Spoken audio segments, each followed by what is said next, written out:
Hi, friends. Welcome to the Mastermind Moments podcast. Hosted by your pals, Josh and Sasha. Join us during our weekly mastermind as we collaborate on how to make the most out of our lives. Not only are we going to mastermind our careers, we're going to work on all areas of life together. Let's do it. Listen in as we make the most of our mastermind moments.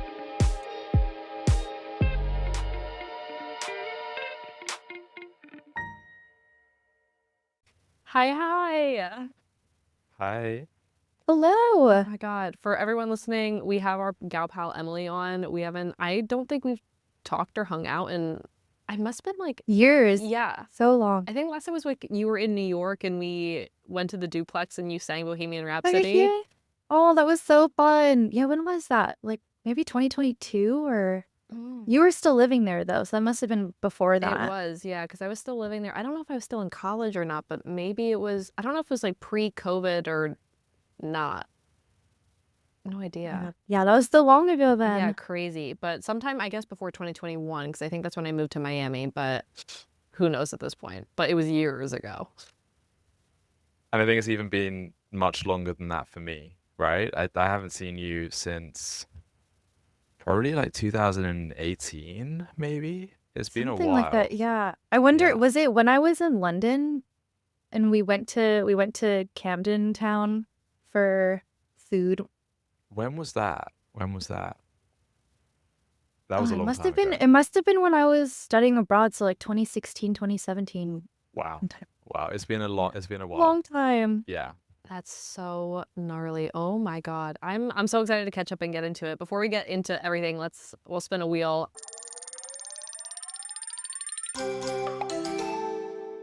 So, social. How do you maintain a healthy balance between social time and personal alone time? What do you think? How do you do that? Do you do that? I think I can be a lot better at that. I think I just like love being around people, so I don't give myself enough time to be alone, but I don't know. It fills me up to spend a lot of time with friends, and then I guess it's not necessarily alone time, but it's time that I choose for myself is like going to the dance studio and dancing with others. So, yeah, I've been doing that for the last year and a half now, and I feel like it does feel like my own alone time because we're all doing that together, but for ourselves in a sense. So I guess I'd consider that. If you're like going and dancing with other people, like how does it feel like alone time? At the end, everyone has like a solo song that they like choose and they dance to. So it really is like those 4 minutes are like yours and you could do whatever you want with those. Okay. So it does feel that way. I think also sometimes too, like you don't necessarily have to dance with each other during the initial warm up and things like that, but it's just all dependent on how you're feeling that day. You can go and interact with other people, you can be in the corner and do your own thing, but Oh, that's fun. Did you grow up dancing or something, or do you just pick it up as a hobby? so I did do like some jazz in middle school and I was in theater, so I danced a bit during that. I did a little hip hop in college, so it's just been all over the place, but yeah. And you're just like, okay, I'm It's just gonna always been a dance now. hobby. Yeah. Yeah, it's always a fun thing for me. Oh my God, I love that. I love that so much. Josh, what do you think?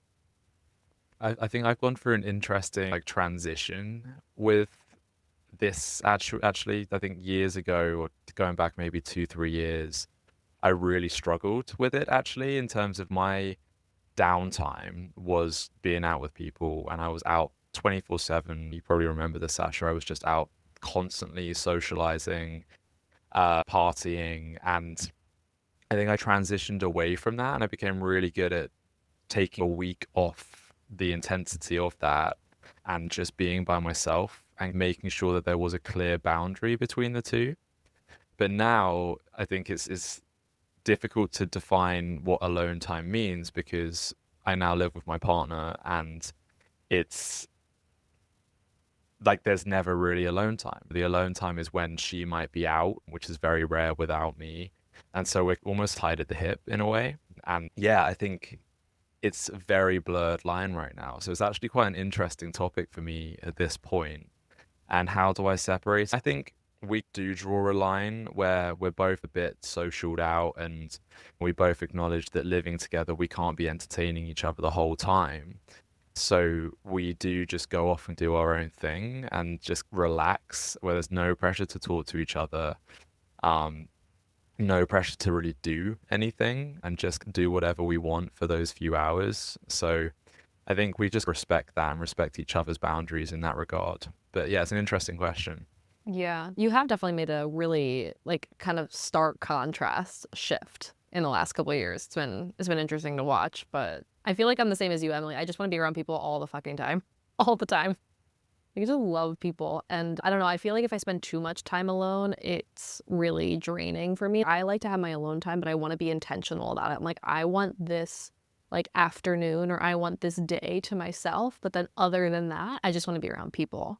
But if I don't get the one afternoon or one day to myself, then I can feel drained too, which has been interesting, like shift this year too, spending so much time alone, like traveling and everything. It's been like I'm starting to enjoy my alone time more now that I've had more of it. And I find that like sometimes I do get more drained like quickly around other people than I used to.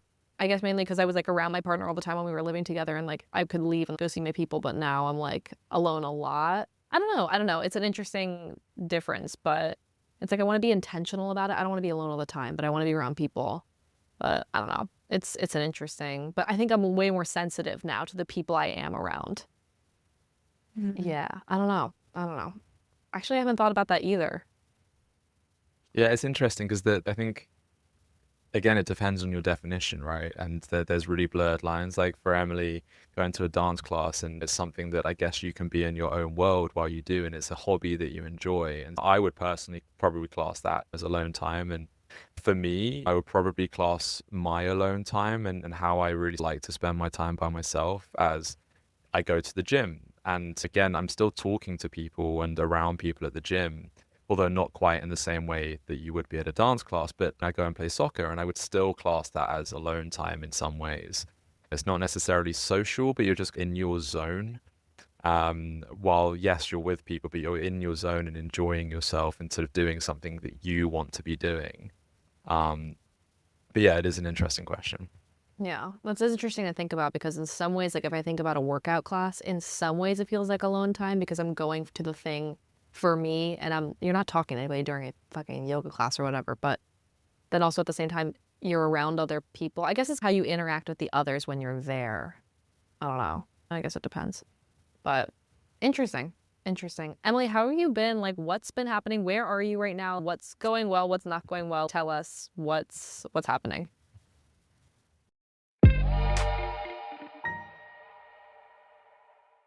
Yeah, so I'm in San Francisco, still in San Francisco. I've been here since 2018, since graduating college. And yeah, I feel like I've had like ebbs and flows of loving it here, feeling like I need to move, like I need some change, and then have found my way back to loving it here.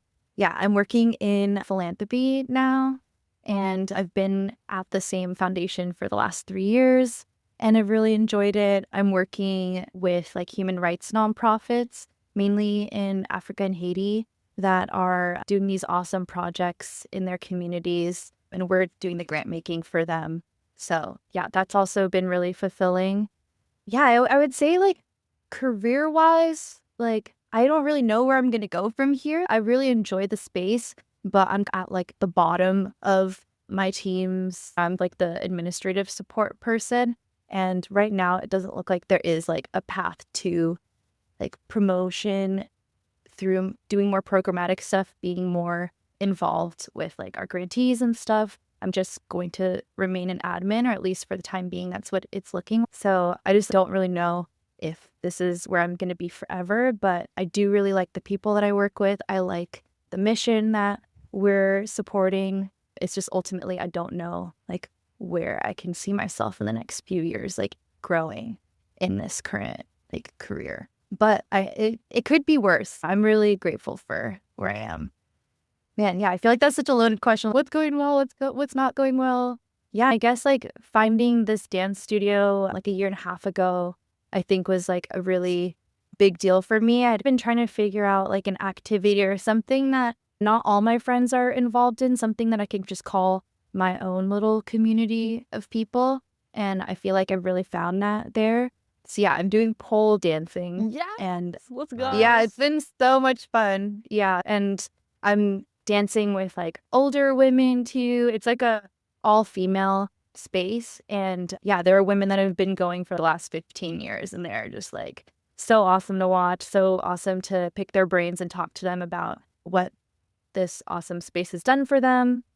It really just is like a space where you can be like your most feminine and just tap into that energy and not feel like the world outside you is telling you to suppress that. A thing that we talk about in the studio is just how linear life outside really is, or just like how masculine dominated like thatness is. And so, yeah, we don't have mirrors in the studio, so you can't even look at yourself. You just have to basically, everyone else's eyes are your like mirrors, or in a sense, like you're just kind of free for all, get to do whatever you want. And the pole's there as a tool. You don't even have to use it if you don't want to. So yeah, it's like very free form. That is so but yeah, cool. that's been a good thing going on in my life, is just like continuing to get more involved. I like just did that Black Friday deal to do another year there. So yeah, I'm locked in. And I'm really happy with the community I've built here in San Francisco. It's one of the main reasons why I haven't left all these years. But yeah, I guess that's like a little summary, but we can definitely dive into the more nitty gritty of what's going well, what's not going Oh well. my God. I love pole dancing. I've only gone to 2 or maybe 3 classes, and I just first of all, it's a great workout, and second of all, it is true to like really tap into that very feminine, almost like dark feminine energy too. And it's so interesting that there are no mirrors in the studio. I've never heard of that before, but I could see it being a very liberating thing where you're not focusing on how you look, it's focusing on more how you feel.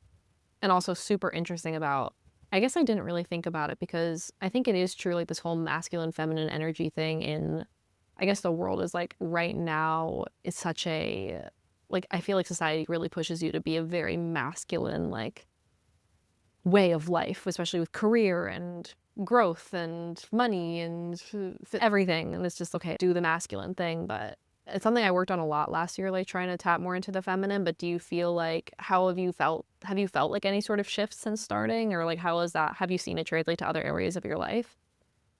Yeah, I would say overall, it really is just like a confidence builder, I think. And that's what Anthony Robbins was. Like, it just made you feel a lot more comfortable with yourself and also helped you figure out who you are. I think that I've discovered like a part of myself that I didn't know I had or hadn't really explored it as much. And so I think that that's one thing that it's really given me. Yeah. Sorry, I totally forgot the question. So I'm like, hopefully I answered it. No, I'm just curious about it. I'm curious about it. And just, I think it was more like along the lines of, have you seen like this kind of tapping more into the feminine self? Have you seen it? Have you felt like a shift in yourself since starting that? Have you seen it like translate to other areas at all?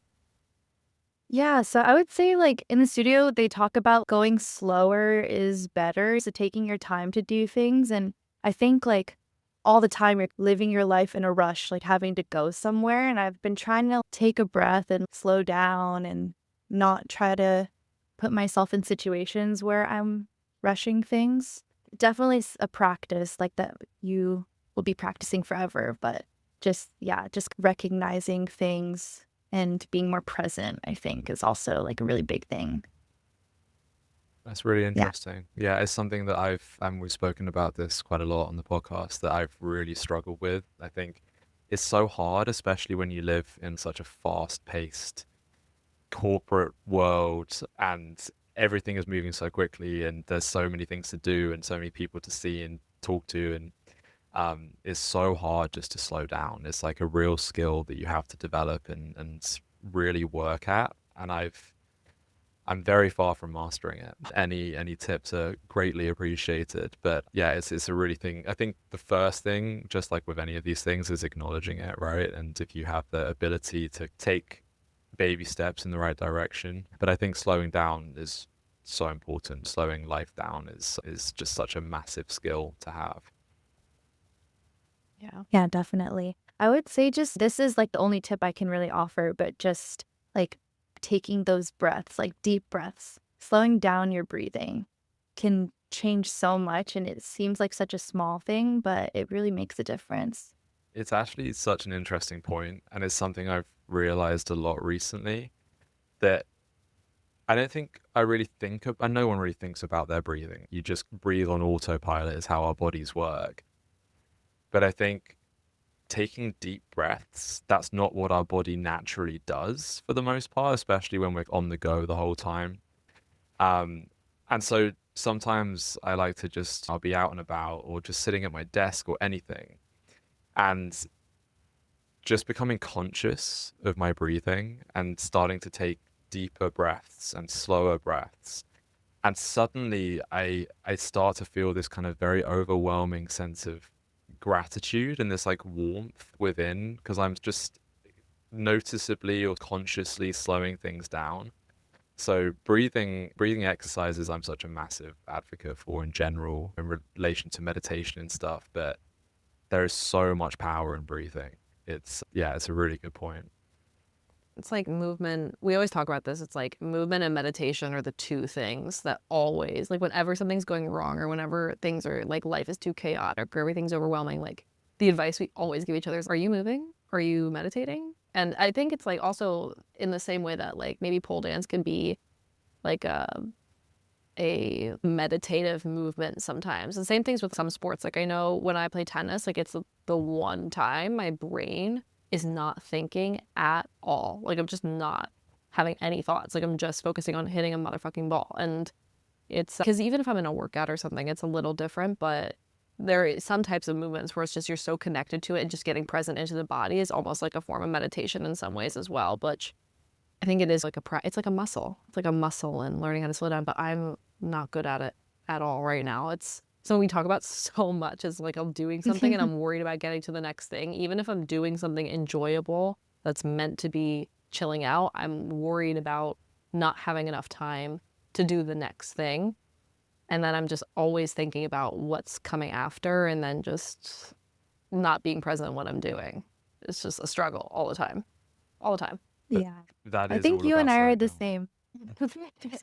We're very similar in that sense. Like I'm definitely someone who always needs to plan ahead or needs to know what's happening next and having to have that sense of control. But I think, yeah, what I've learned is that having a little less of a handle on that and like being able to lose that sense of control is like so important. I think that's why, yeah, when we were at GYLS, just like the idea of like uncertainty or like variety was always one that I was like, I'm not good at that. That's one that like is, yeah, I find very difficult. Yeah.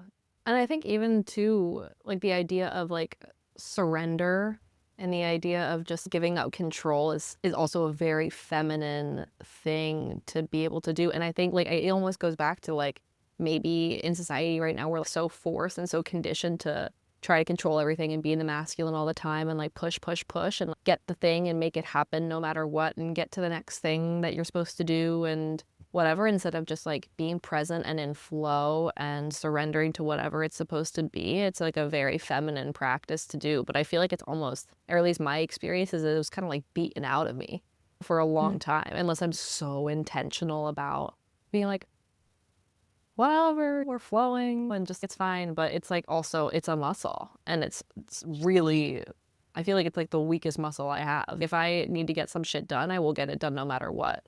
Being able to just go with the flow. Like, what is the flow? When does the flow start? Like, where is the flow happening? I don't know. It's an interesting, I have no idea how to exercising the muscle, but it's like a thing. Yeah, for sure. For sure. No, it's an interesting conversation. Emily, I had a question about your work, and I think it's quite a difficult one to answer, it sounds like, because it sounds like you're probably in the process of going through that kind of thought process. Um, but where do you want to end up? It sounds like you're maybe in a little bit of a limbo at the moment at work. Do you have a vision of a 1 year, 5 year plan as to where you see yourself long term? Yeah, that's a good question. I feel like when it was it, like August, I was telling myself, let me give myself till the end of this year. And then after I'll evaluate and see if I can still see myself here. I don't think that I'm going to leave like that soon, but there were like a couple of events going on before the end of this year that I was like, let me see these through and see if the all of the hard work, like if it feels like it paid off for me. Yeah. I'm almost at the end of those. I have a presentation next week that I'm doing for some grantees, and it's been a lot of work to put together slides and talking points, and it's like reviewing some guidelines that I didn't actually create, but I'm supposed to be the one to tell everybody about them. So I felt like I was thrust into it and just had to see if I can swim out.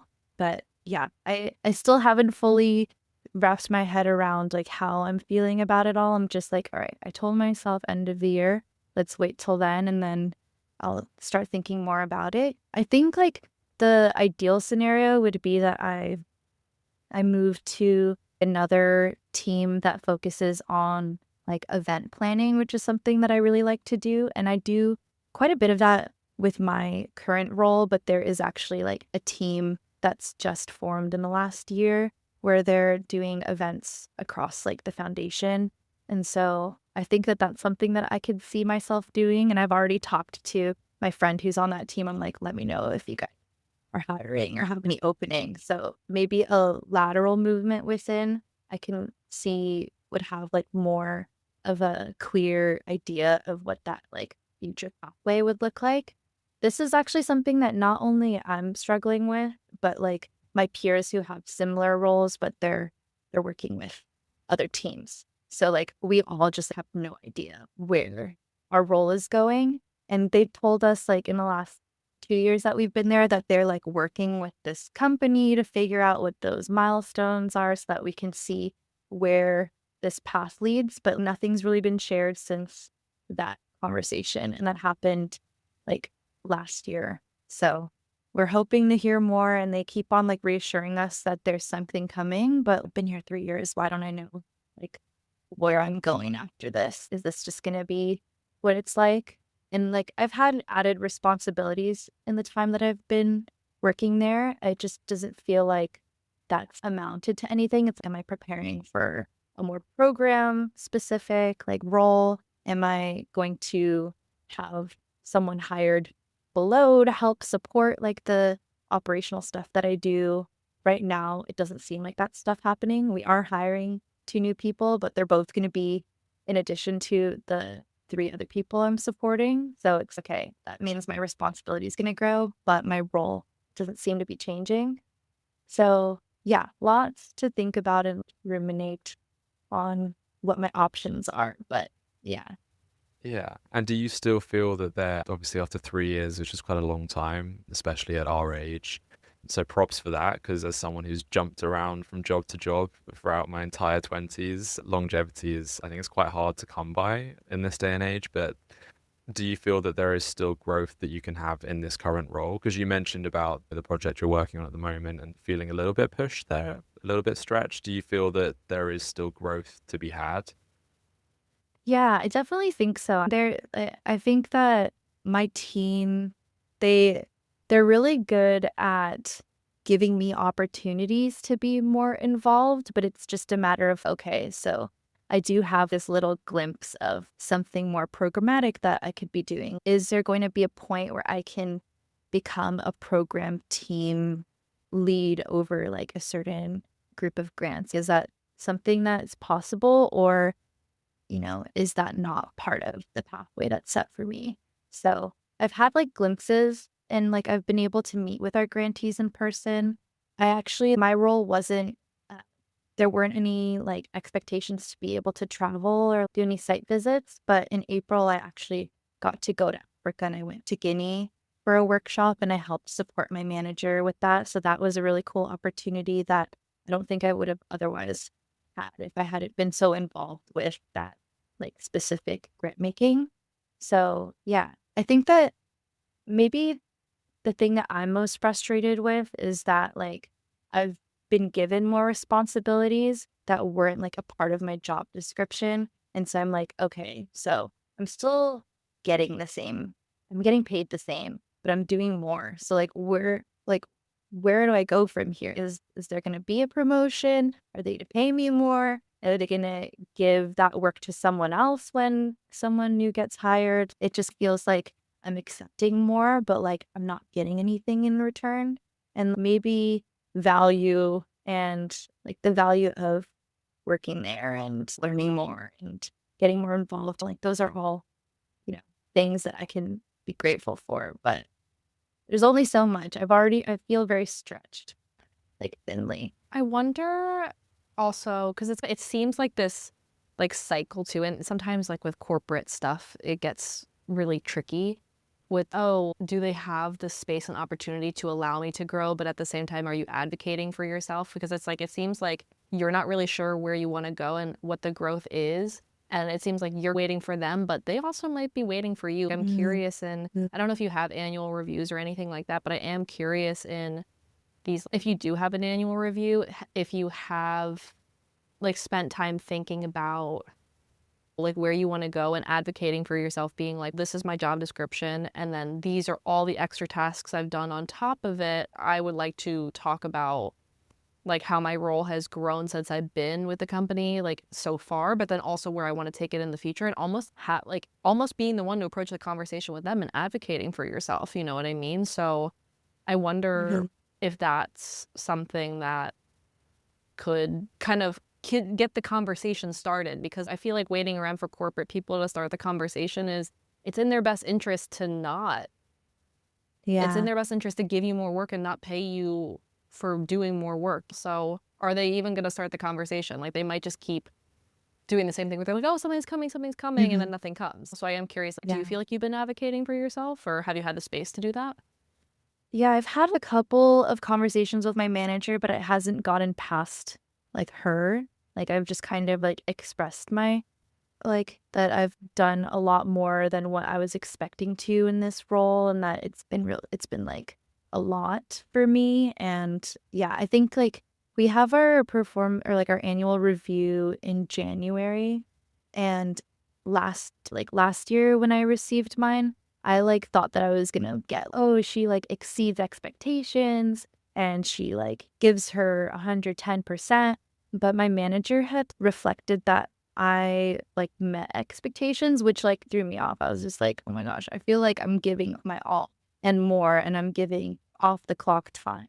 And so when we had a meeting about that, I like told her, I was like, frankly, really confused about the score and was just like disappointed. And so I think that was the last time that I had talked specifically like with her on like why I felt like that was unfair, and that like how I didn't get why that was the score that she had given me. And then since then, with the hiring of the 2 new people that we're going to start recruiting for next year, I just told her, I was like, so are like any of those people going to be for this portfolio that I've taken over, because we haven't had the capacity for it? And she was able to tell me like, hey, I know it's been really hard. Like I know that you've taken on so much more and that this really isn't your responsibility. But yeah, I guess it's more someone's going to take those things off rather than I'm going to step up and do more. So yeah. It's interesting. Yeah, I would say it's an interesting conversation. And I'd say before the review, my advice, I guess, would be like reflect about where you want to go. And then in the review, be like, this is all the shit I've taken on and this is where I want it to go. And because a review is like when you're receiving feedback, but it's also an opportunity to talk about the growth and the projection of where you think you're going to go. And at the same time, I think there's some sort of study that shows if you're not like moving jobs or getting promoted at least in your 20s, like at least every other year, like I forget what the data is, but basically the data is not good. Yeah. It's either got to be promotion or move, or like really, I don't know, some sort of percentage of something. I'm not sure. We'll find the data on it, but it's not great. And also, like, it's important that at least she sees your value, but it's interesting they want to give it to someone else as opposed to just raise you up. And yeah. Yeah, I guess like the programmatic work is very like region specific, and you have to have some regional knowledge, and those aren't things that I came to the job knowing. So I think that I could do a lot of research. I don't know if I would have to get a degree in order to be considered someone that's like eligible to be promoted in that sense. So Yeah, there are definitely some unanswered questions that I need to just talk to my manager about and figure those things out. Yeah, big time. Big time. And at least just like knowing what the questions are is a great first step too. Yeah. Yeah.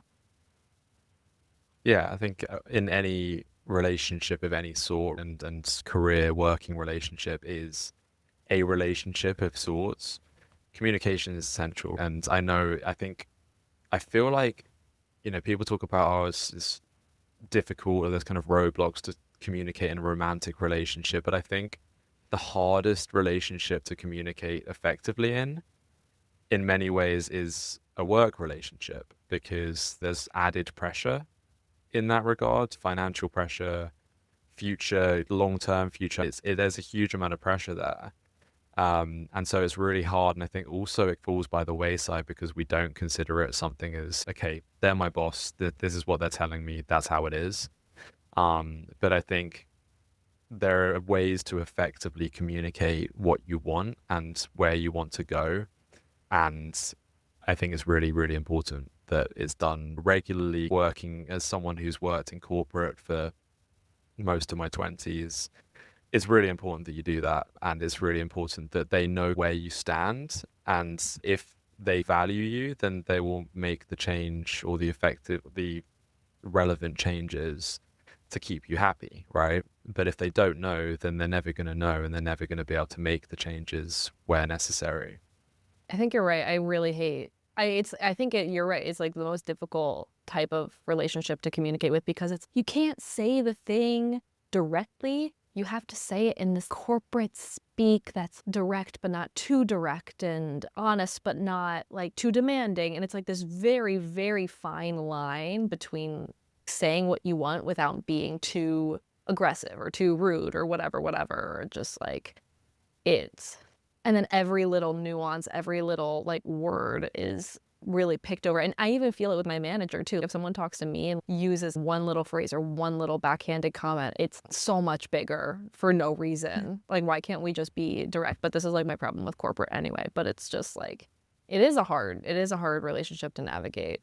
And I don't know, it's complicated. But it has to be done. I learned that the hard way in my first or second job working in real estate. And it was like a small company. It wasn't corporate. I was working for a small local agency.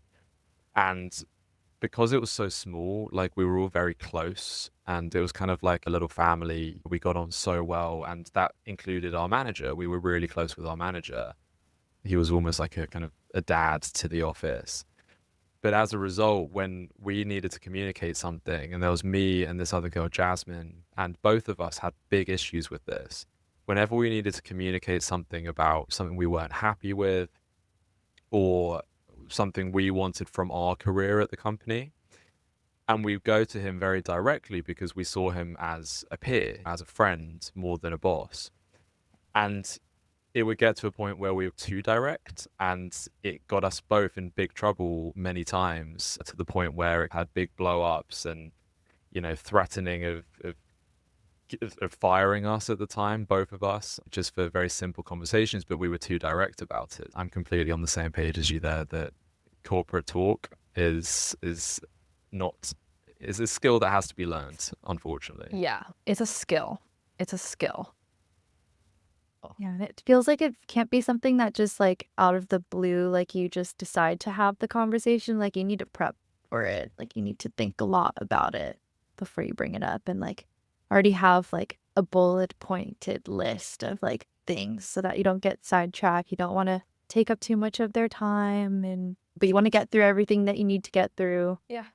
Yeah. Like I remember asking for my raise and promotion. It's like the first step was in my one-on-one, telling her that I wanted to have a conversation about the trajectory of my role, and then like having the list prepared of everything I've taken on. And then you have to set up the conversation and then prepare for the conversation and then have the conversation. And then it's a lot of back and forth with like them and their higher ups to get things like, it's just like unnecessarily complicated.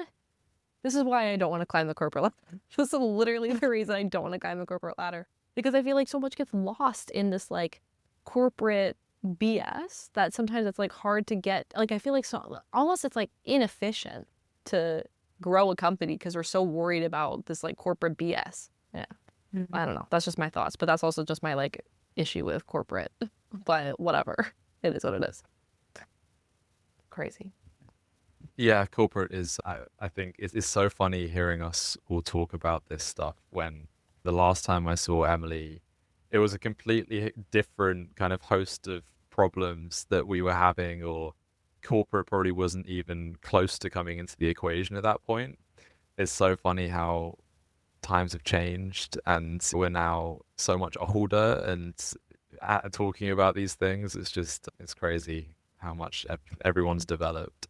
Oh yeah, I love that we're sitting here all complaining about corporate. That's actually funny. Like I'm trying to remember because I don't know when in New York I saw Emily. It must have been, I don't know if it was pre or post COVID. That would be really helpful to know what stage of life it in. But I know before that, I saw you in San Francisco for 2 seconds when I stayed at your place. And this was not even on my radar at that point. I think I was still in college. I think I was still worried about graduating, and I was still in my relationship and just getting everything sorted and like figuring out internships and like what kind of things I want to do with my career, not necessarily like when I was in my career, what that would look like. But you're right, we become such adults. When did this happen? Who let that happen? You let that happen. Literally. It's so wild. Josh, what's been happening in your world? Also, I have an interesting dilemma. Like, it's very fresh. So, Emily, for context, Sasha and I spoke about 3 hours ago. And in that time, something has happened that I kind of want to talk about. Okay. And I think it's really fitting as two women to get your perspective on this. Savita, my partner, is going back to India. She's from India, and she's going back to India at the beginning of January. So like the second week of January. So she'll be here for Christmas, she'll be here for New Year's, but then she's going back indefinitely until we can sort her visa out, which might take 7 or 8 months. So we're going to be doing long distance for a while, which is going to be tough, but that's just to lay some context there. Now, our month anniversary is the 20th, right? So our anniversary is the 20th of March. And this month, I said to her, I wanted to make it really special. We've got two more 20th of the month that we're going to be together. I want to make them special. And I took her to the theatre, and we had a really nice evening a couple of weeks ago, which was our 20 months as well. So I thought it was a nice occasion. And then the final one before she goes back to India is going to be next month in December, 20th of December. The same day, I have a Friendsmas that was booked in a couple of months ago with some very good friends that I made on this trip that I went on a couple of months ago. And it's very important to me that I maintain that friendship group because they're just very important. Kind of, we got on so well, and it's just a peer group that I really wanted to develop. But, I don't see them very often. They all live in different parts of the UK. So it's a little bit difficult, but they'd set this date for Friendsmas on the 20th. Savita was originally invited, but then it moved to a different venue. Someone else is hosting it now. So I think she feels a bit uncomfortable about coming because it's someone else's house that didn't invite her. So we were just having a conversation about sort of our plans for the next few weeks. And I said, I've got this Friendsmas on the 20th. I said, we've got this Friendsmas on the 20th. And she said, I'm not coming because I wasn't invited by this person. And she said, and it is also our last month anniversary before I leave. And now we had this quite intense conversation before I jumped on here, and we'll continue it, I'm sure, after this, about my priorities. And that she doesn't feel like I'm prioritizing her. It's our last chance to be together on that day before she goes away for a prolonged period. I fully understand why she would be upset. And I said that to her. I said, I completely get it. But I'm in a really difficult situation here. I said to her, can we do something really nice, go out for a nice dinner on the 19th? Because I can't move the Friendsmas, but I could potentially move our celebration to the day before. And she said, no, it's not the same. It's a different day. So I just feel like I'm in a really sticky situation here. And I think it's interesting to get both of your perspective um, about have I fucked up in the way that I've portrayed it? Am I doing the wrong thing? And now, even if I go to her after this and say, forget about Friendsmas, I'm going out for dinner with you, which I can do, she's going to go, you're only saying that now because I've kicked up a fuss about it. So I'm in a difficult situation now. And I really, really, I will, if it comes to it. And if you say this is the right thing to do, I will drop the Friendsmas and I will go for dinner, or I'll treat her to a really nice day. But then I'll have massive FOMO and I'll feel really a bit gutted about missing that. But then of course she should be my priority because she's my partner. And yeah, so it's a really sticky situation, I think. And I think as a man, my brain just can't quite comprehend the right thing to do or any of that right now. So just curious to get your perspective on that. I have a logistical question. Okay. This Friendsmiths thing, how far away is this? In London, or is this you have to travel to this No, thing? it's going to be in London. It's South London. Okay, so you're telling me that this is just an evening thing. Yeah, I'm pretty sure. I'm Okay. pretty sure it's only going to be a couple of hours. Yeah. Yeah, this is, I think this can be a non-issue, to be honest with you. I think this could be you can take her out on an epic day. I think, if you want to do something really epic, I would take her out on the 19th, take her to a dinner, and then you do a staycation, and you stay in a hotel. And then you have the whole day together to do something really crazy epic during the day. And then at night, go do the Friendsmas thing. I think you could do both. I don't know why it has to be the night if you have the whole day together. See, I've been thinking about it just before we jumped on, and I was like, what's the solution to this? Because I feel like no matter what I go to her with now is going to be the wrong thing. Just because even if I say, forget about it, I'm going to go and spend the whole day with you, she's then going to feel like she's enforced that. I think the happy medium would be that I spend the entire day with her and treat her to a really nice day, lunch, activity, whatever it is, like a really nice day. And then I go out in the evening. And I did think that, but then I think that's probably still not going to quite be enough, in that it's our last 20th of the month together before she leaves. And I should be with her the whole day. I think that's probably where her head's going to be. Like, she should be my absolute priority for the whole day. Even if we spend most of the day together and then I go out in the evening, she's then by herself in the evening. So, yeah, I think in my head, there's no You feel like you're in a right no-win answer here. situation right now. Yeah, that's how it feels right now. Yeah, I mean, I think Sasha's plan was a good idea, and doing like a breakfast in bed kind of morning on the 20th would be really sweet. Does she have some friends that she can go out with for a couple hours while you're gone? Or could you treat her Yeah. to a spa treatment or Yes. something where she's, getting a massage while you're gone Yeah. and you come back and you take her out, or like you can find a way to have those few hours be filled with something that she'll enjoy. And Yeah. it can be something that you treat her to, even though you're not there. Yeah, the spa thing's an excellent idea. Spend the whole day with her, treat her to a whole spa thing while you're gone, and then have a fucking car pick her up from the spa and take her to a drink. Come on. We can get creative. We can get creative here. Yeah, okay. I feel like this is the best case. This is the best way to approach it, right? Is to make her feel extremely special for every single part of that day or those 24 hours, except for 2 or 3 of those hours when I'm going to be away. It's going to be probably more than that, but 3 or 4 hours. I think that's the best solution. Whether she will see it that way, I don't know. Yeah, there are definitely creative But- solutions here, for sure.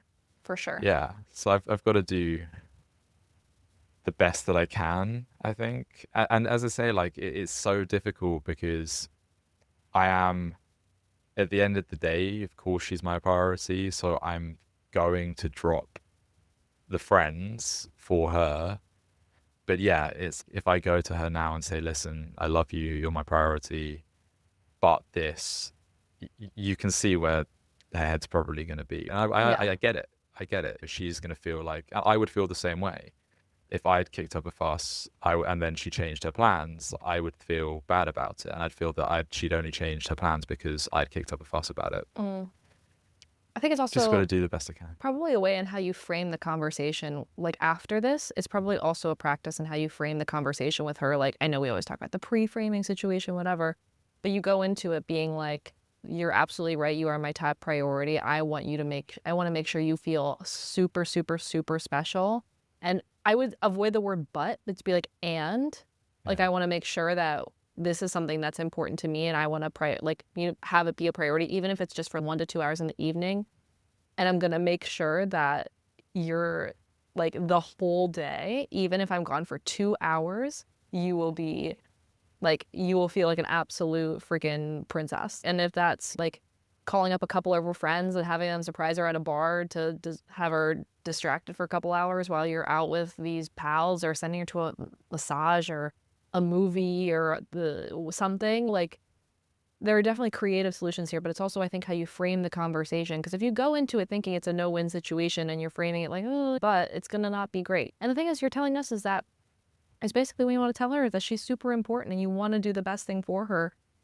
And at the same time, like these friends that I know you're talking about, they have been really important to you and it has been a big priority for you to maintain these relationships. So I don't know. I think you can do both. Yeah.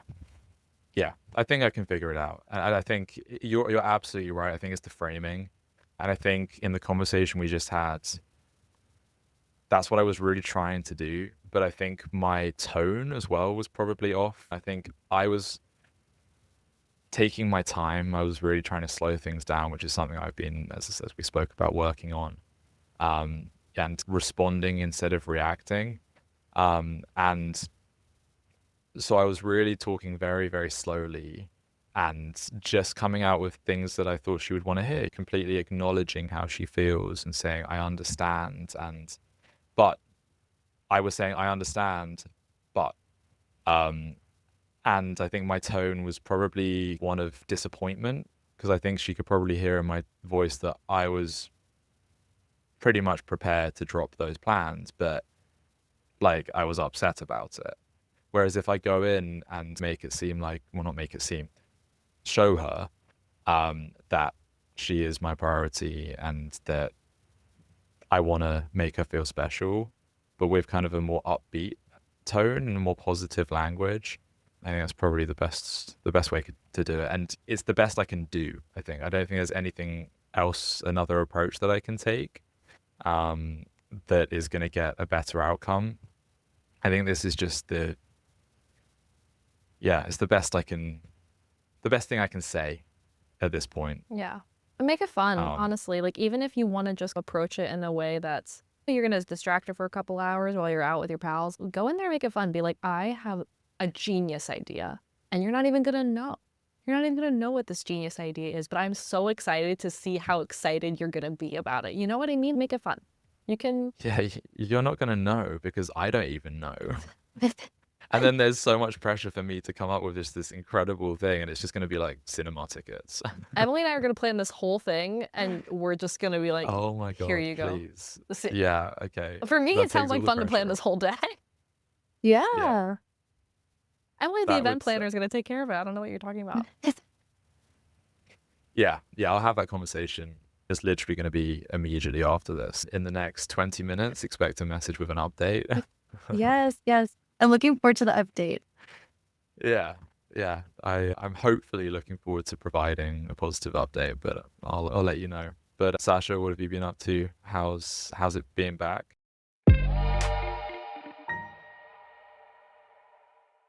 Yeah, Emily, for context, I was in Asia for 2.5 months. I literally just flew back to the States yesterday. So Oh my gosh. it's insane. I was in transit for 40 something hours and slept 5.5 hours last night.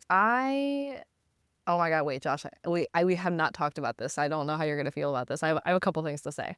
But number one is like areas that are not going so great, my physical health. I'm exhausted. I feel bloated as hell. TMI, but I'm constipated as hell after traveling and I just feel disgusting. And after not sleeping and not like just being basically sitting and eating for 40 hours straight, because that's all they do. They just feed you, sit and you watch movies and they feed you. And after doing that for 40 hours straight and then getting here and just, I don't feel great. That's such a morbid way of putting it, but it's true. It's true. Like literally I would go on the plane, I'd sit and I'd be trying to sleep and they're waking me up to feed me. And I'm like, I have an eye mask on my face. I'm trying to sleep. Why are you doing this? And then I'm eating, going back to sleep and just sitting and watching movies. And then between all the airports, I'm going to the lounges and sitting and eating and like just waiting for the next plane. And I'm working there too, but it's just, you're basically sitting and eating for 40 hours straight. And I just feel disgusting and I just don't feel good. I also haven't slept, so I'm just like really out of it. So physical health wise, I haven't been feeling great, but I'm also just being like, girl, like you literally just got back from a ridiculous amount of travel. Take 2 days and it's okay. Like you don't have to go for the workout today. Just chill out, just rest. Granted, today I didn't rest. I literally worked through my to-do list all day because it was just feeling good to get shit done. And like the mental load was just taken off. So that's that. And Josh has a bunch of background on this, but I had to end like things with a situationship, which like I haven't spent any time grieving that, but I have been feeling like residual waves of sadness about it. And it was in the long run very, very good for me. And I'm happy in the long term with my growth, but like I just haven't given myself any space to emotionally deal with that grief and process that. I feel like I've just been drowning it out with like dopamine hits with, if that's YouTube or not that I am scrolling on social, but like maybe a bit of social. And I think I'm just drowning it out with dopamine a bit. And here's one thing that we have not talked about, which I don't know how Josh is going to feel about it, but I'm actually I'm having dinner with my ex tomorrow too. Okay. Yeah. Okay. I bet you weren't expecting that. And not, This is like a logistical dinner, or it's like a catch up? I think it's a catch up. It's a catch up, but it's Okay. like with the foundation and with the base that there is nothing being pursued beyond a catch up. That foundation has been laid already. Okay. And I don't know why. Yes, I was the one to initiate it. I don't know why I was the one to initiate it. I just had a feeling about it. Like for some reason, like the end of the Asia chapter just felt like closing out a chapter. And for some reason, this also felt, because I'm going back to Miami. We have one logistical thing to deal with anyway with a check. And we were emailing back and forth. And I was like, this kind of feels like closing a chapter 2 almost in a way. But I don't know why I had a feeling to reach out. I just did. So I'm not sure. But it also could have been like a ridiculous amount of sparkling wine at the lounge. Could have been that too. Not a ridiculous amount. But I don't think it's unhealthy as long as you've set the boundary with him and also with yourself. And it's going to be interesting because it's your first time seeing him since, right? we saw each other in No? March. Right, of course. Yeah. Of course. Yeah, absolutely. I remember that. Yeah. But since March, which is a really, really long time. Yeah. So it'll be interesting to see what emotions you feel. Especially as someone, you know, who's been grieving for the last 12 months. Again, it's interesting that you're seeing him pretty much exactly a year after the breakup, Yeah. right? Yeah. It felt poetic in that way too. Mm, Yeah. yeah. Yeah. When is this happening? Tomorrow. Okay. Fast forward 24 hours. I want to hear how it goes. Yeah. Yeah, no kidding. The boundaries have been set. The foundation's been laid. Like I know, you know, even if, of course, there's going to be feelings that come up, it's going to be interesting to see what comes up. But I think even if there like attraction and all that can come up like subconsciously and naturally, I think is very possible to happen. But I know, like, for me, I have that boundary where I could just like never put myself through what I went through again. But it's a nice catch up. And I feel like it's a closing of a chapter, especially since I'm going to Date with Destiny. Is my first one ever, so I'm going on Friday. So it feels like a nice, let's finish everything before we just decide life is always changing, life will never be the same vibe. So it feels like that, like full circle, let's close this book kind of vibe. But I don't know. Yeah. It's Yeah, I think that's a good way of looking at it. And we've said this about so many things that have happened this year. Yeah. And especially the last like month or so, that it feels like a perfect way to close this chapter of your life. So yeah, I don't think it's a terrible idea. I do, but I also I also think I completely understand the logic, and I think we're talking about from a romantic perspective, not romance in that regard, but just like a romantic novel. It's a good way to close off this chapter, especially literally just before you go, and make that shift to Date with Destiny. It feels like everything's been timed perfectly for you this year. It's Yeah. just worked out really nicely. Yeah. And like I couldn't ignore that timing too. Curious though. I'm like curious on your thoughts of meeting up with the next after a year, but also Josh, why do you think it's a bad idea? Just like thoughts. Mm. I think from an emotional perspective, just in terms of feelings and stuff, and I think as we saw on the anniversary of the breakup and stuff, and all these different emotions and feelings started flooding back, albeit temporarily, I think it's opening up the possibility of that happening. Mm. And but I was going to say you want to avoid that, but I don't think you do. It's something we've spoken about that you earlier when we were speaking with Bella. Um, you don't want to avoid the feelings of grief, and it's really important to confront them head on. So I think it's a better idea than it is a bad idea. I think it's more of a good idea than it is a bad idea. Oh, if that makes interesting. sense. Interesting. Okay. Emily, have you Like ever I, met up I with an ex like a year later? So I haven't. I think I've just burned all my bridges with my ex. It actually feels like a really mature choice on your part to do this. Like you're doing it for yourself. You're closing the chapter for you and you can move forward from that. I think if I had the chance, like maybe I would have reached out to do that, but now I feel like a lot of time has passed. I'm not really thinking about that anymore.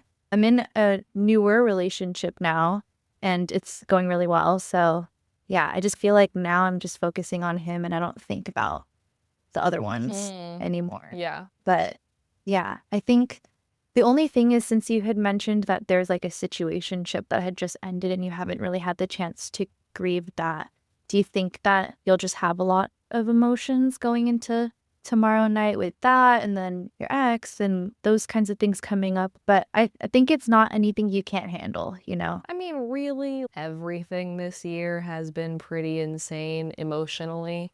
With the situationship, it was interesting because a lot of situations that happened with my ex were mirrored in, basically he was my summer fling.